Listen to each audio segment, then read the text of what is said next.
those black and white food labels on everything you buy from the supermarket?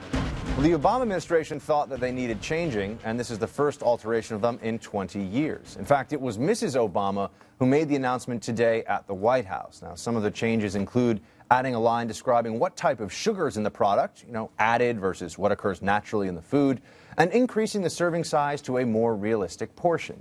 But the changes won't come cheaply. The estimated cost is $2 billion.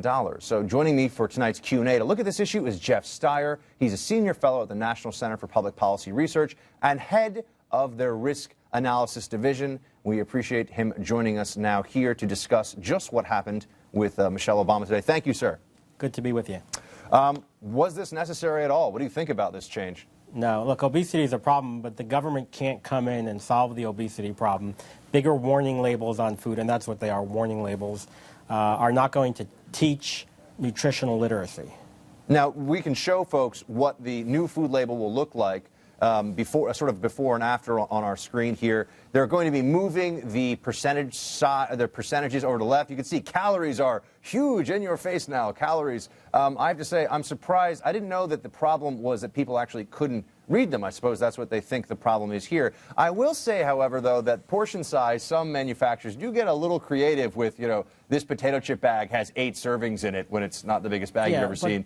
But the whole point of this is can individuals or the government solve this problem? I don't think the government can fix the obesity problem. To the extent that it's a problem, we have new numbers that are showing it's less and less of a problem. But the whole notion that the government can come in and change labels on food and solve a problem is misguided. And that's the problem with obesity, with e-cigarette labels they're trying to put warnings on. All of these issues, the whole notion that the government can come in and fix this is misguided. Now, this administration, more than others before it, is very fond of using regulations and, of course, executive orders as well to inflict their policy choices on the American people. This is estimated to cost $2 billion. Could that also cost some jobs? Could that slow some growth in the food sector, which is a major industry? The administration said it will cost $2 billion. So when the government comes in and says, we're going to regulate something and it's going to cost $2 billion, do you think they underestimated or they overestimated? It's going to cost a lot more than $2 billion.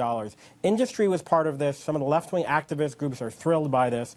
When you see industry and left-wing activists coming together, that's bad news for consumers and it's bad news for small businesses. So this is going to cost a lot of people, individuals, a lot of money.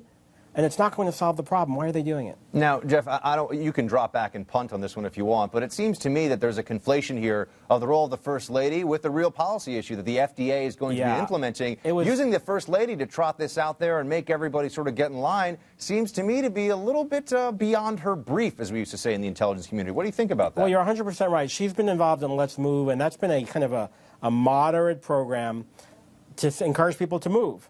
This is very different. This is government-mandated labeling, and it's strange that she came in, but I think it's because she's been getting along with people say she's been getting along with industry. She's been getting along with big industry, and the fact that they brought her in now is unusual. This is the FDA's job, not the First Lady's job. Yeah, telling people to move, I can't really disagree with that, but telling that food manufacturers have to change their labeling, going to cost them a lot of money, I'm not sure that's really the First Lady's role. But Jeff, we appreciate your time. Thank you for joining us. It's a pleasure, Buck.